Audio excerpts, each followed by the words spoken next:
Hello everyone and good afternoon. Good afternoon कित्याक काय म्हटल्यार सकाळचे जी कितें कामां आसली ती हांवें करपाक हातीन घेवंक ना बिकॉज आयज म्हाजो चेडो स्कुलांतल्यान बेगीन येयलो. काल जन्माष्टमी आसल्या कारणान आयज मातशें तांकां बेगीन सोडलें. म्हटल्यार आयज दहीहंडी सेलिब्रेट केली तांच्यांनी.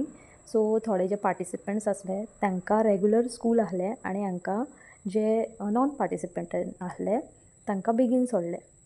बेगीन येयल्ल्या कारणान ताणें जाय तशें आपणाक वस्तू घेतली आनी जाय तशें खेळोनूय घेतलें. सो हांव ताका चड कितें डिमांडूय करूंक शकना, फोर्सूय करूंक शकना, म्हणून म्हटलें हाका जाय तशें खेळोनी आनी मागीर वन टायमूच हो फूल पसारो आसा तो क्लियर करतलें. न्हांवन बरें फ्रेशन अप बीन जाल्लें आनी म्हाजो तुमी अवतार पळोवंकूच शकता. वॉशिंग मशिनान कपडे लायले ते देखून काडूंक नासले, जस्ट ड्रेन एंड स्पीन केल्ले बिकॉज थोडेशे खुबशे कपडे हांवें हातीन धुल्ले आनी ते फक्त स्पीन करपाक मशिनान घातलेले हांवें. सो फक्त चेड्याच्याच खेळण्यांचो पसारो नासलो, बट दुसरे तुमी पळोवंक शकता की कपड्यांचोय पसारो आसलो. जायती वस्तू ह्या वटेन त्या वटेन टॉवेल्स एंड ऑन उडयल्ली आसली कित्याक सकाळच्यान असो मुडूच जायनासलो. म्हटल्यार स्वताक खूब फोर्स केलें की काम स्टार्ट करया, बट रेगुलर जे आसता तशें म्हाका जायत नासलें काम करपाक. सो म्हटलें आसूं न्ही, मातसो ब्रेक घेतलें, बेश्टें न्हिदोन मोबायल जस्ट स्क्रोल केलें, रिल्स एंड हे ते पयले टायमपास जालें. अर्दो दीस तसोच गेलो आनी मागीर वन बाय वन क्लिनींग करपाक घेतलें. क्लिनींग करपाक म्हटल्यार फस्ट बेडरूमांतल्यान स्टार्ट केलें. जी आमी न्हिदोन उठलेली बेडशीट्स बीन आसली ती देखून हांवें मांडून दवरूंक नासली. सो हे फूल काम हांव जें कितें सकाळचें आसा तें आतां सांजच्या टायमार करता. सांजच्या टायमार म्हटल्यार हय 3-3:30 जाल्ली, म्हटल्यार एक झेम बीन काडून उठलेलें हांव. सो बरें फूल बेडरूम क्लीन करून घेतलें. जे कितें बेडशीट कुशन्स एंड ऑल आसले ते दवरले आनी ड्रेसींग टेबलाचेर जायतो पसारो जायत आसता.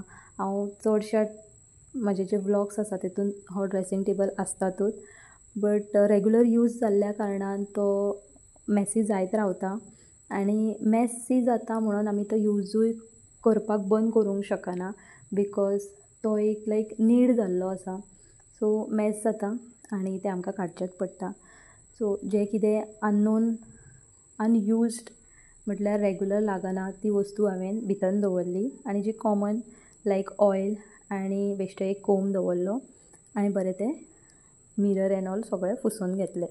सद्दां आमी जे यूज करता लायक ऑयल किंवा पावडर जावं नाजाल्यार आमी कोम यूज करता, एखाद्री केसूय आसता पावडरूय पडटा, ते परफ्यूम यूज करता केन्ना धाकण लायना आमी. मागीर ऑयलूय जे आसता ते सकयल्लो बेज आसता ताजो रावंड सर्कल टायप येता, मागीर टेबलूय मातशें खूब घाण जाता आनी वयल्यान भायल्यान जी धूळ बीन आसता ती येवन त्या ऑयलाचेर बीन बसता. सो हे सदांचेच जाल्लें आसा, बट 2-2 दिसांनी हें ड्रेसींग टेबल जें आसा हांव क्लीन करून घेता. बट आयज मातशें कोलीन यूज केलें आनी बरें चकाचक केलें. इवन सायडीन एक टेबल टॉप आसा जो बेडाच्या लागींच आसा, म्हटल्यार चार्ज बीन करपाक मोबायल चार्ज बीन करपाक यूज जाता तो बिकॉज बेडा फाटल्यान स्वीच आसा आनी चार्जर लायल्या कारणान त्या टेबलाच्या सायडीन मोबायल दवरूं येता. सो तो देखून क्लीन केलो बिकॉज युजली आमी रिमोट्स एंड ऑल दवरपाक तो यूज करता. देन सेम बेडरुमान टीवी आसा आमची, तुमकां खबर आसतलें. सो तें बीन हांवें जें कितें धूळ आसली ती क्लीन करून घेतली आनी स्विच बोर्ड आयज खूब दिसांनी क्लीन केलो बिकॉज मातशी वयल्या बोर्डान जे कार्ट आसा तेजेर धूळ दिसली म्हाका. सो कोलीन स्प्रे मारून वयल्यान मातशें क्लीन केलें.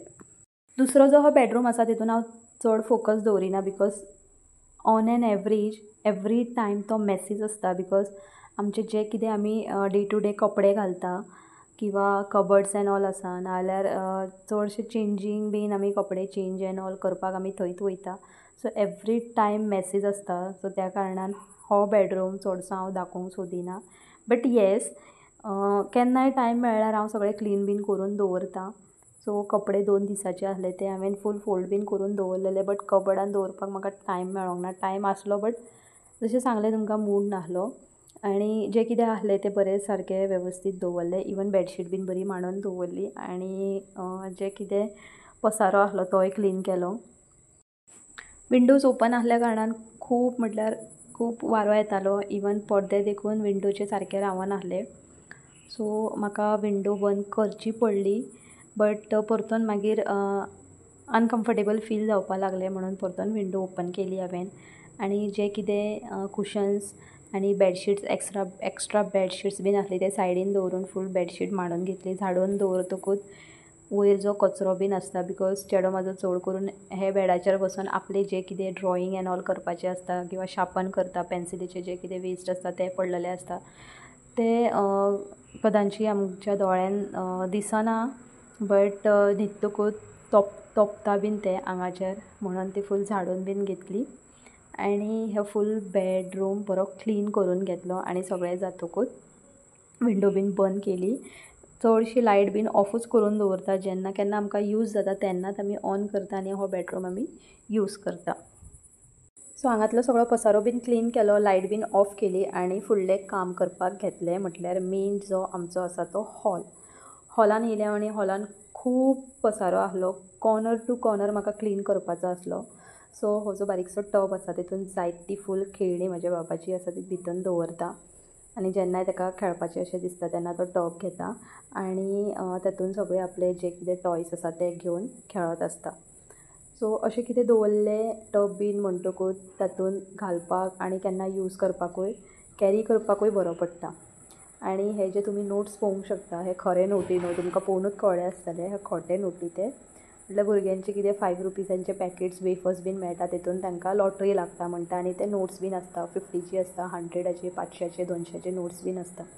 सो ते ताका जायच जाता, तो खेळटात आनी सो ते मातशे पोतयेन बीन बरे प्लास्टीक पॉलिथीन बॅगान बांदून दवरली.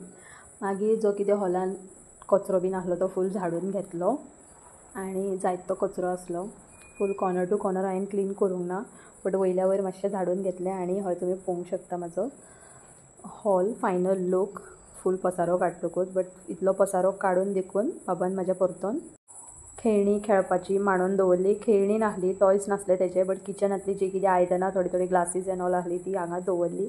सो आयच्या दिसा खातीर इतलेंच. फाल्यां परतून मेळया एका न्यू व्लॉगान. Till then bye bye.